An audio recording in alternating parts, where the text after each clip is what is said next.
Good morning and welcome to the Forex Daily Update, brought to you by Pepperstone on Friday the 2nd of November 2018. I'm Darren Sinden and you can follow me throughout the day on Twitter by using @ds_Pepperstone. Okay, let's take a look at the overnight changes and price moves to be aware of. Quite an interesting session on the world's global foreign exchanges. Big pushback from both the Australian and New Zealand dollars yesterday against the US dollar. The Aussie dollar up by 0.48%, I think benefiting from those bumper balance of trade data numbers that we saw yesterday. Staying in Asia Pacific though, the Japanese yen was giving ground, down by just over 0.25%, 0.28% in fact, against the US dollar, and trading back above 113. So haven't talked too much about the yen recently. Certainly one to keep an eye on, I think, in the coming weeks.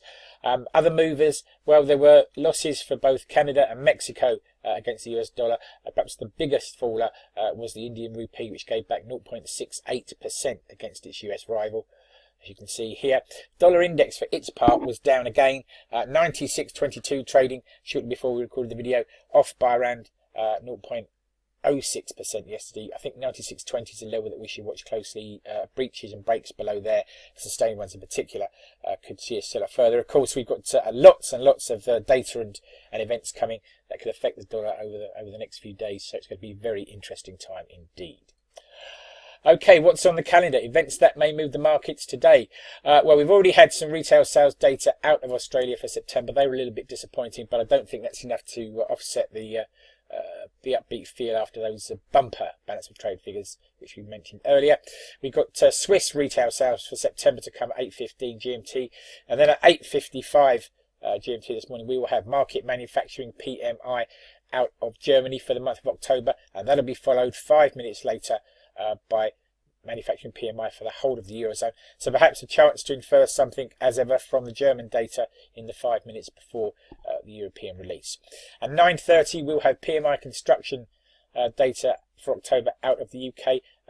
Very sentimental, this one. Construction quite a big part of the UK economy, and it's seen really as a bit a leading indicator as to how growth is pursuing in the UK. 12:30 GMT. The meat on the bones for the day, the non-farm payrolls, the unemployment situation report for October, including average hourly earnings, the non-farm payrolls headline, the unemployment rate, and labour force participation.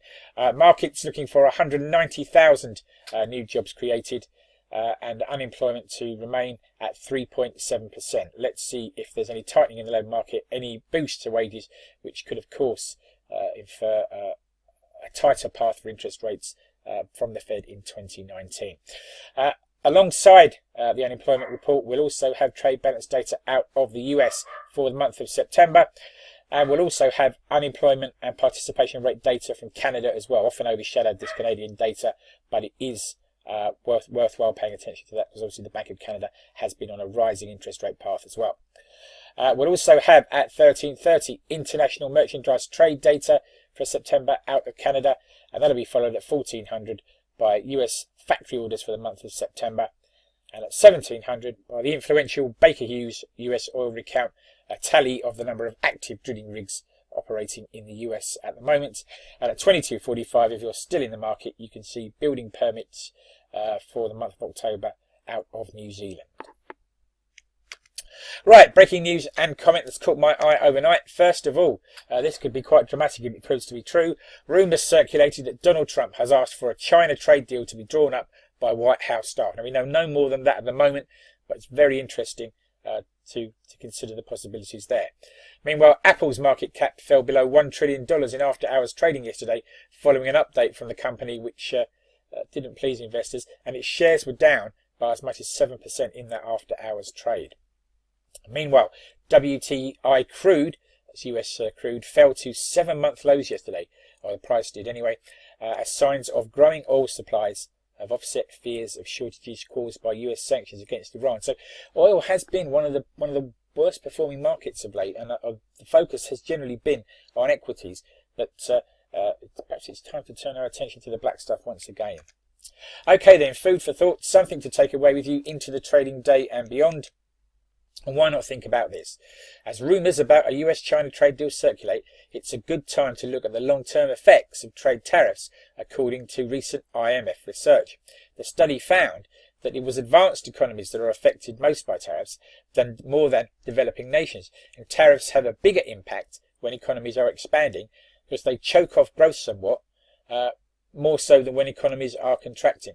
And the chart here is a chart of the long-term effect of just a 1 percentage point rise in tariffs on both output and productivity over time from 0 through to 5 years. And as you can see in this IMF study and this model, both of which will fall off sharply. So the US may appear to be in the driving seat as far as tariffs are concerned, but this data would suggest that it could come back to bite them on the bum, if I can put it like that, if they pursue this path. So a trade deal with China could be a very, very good news indeed.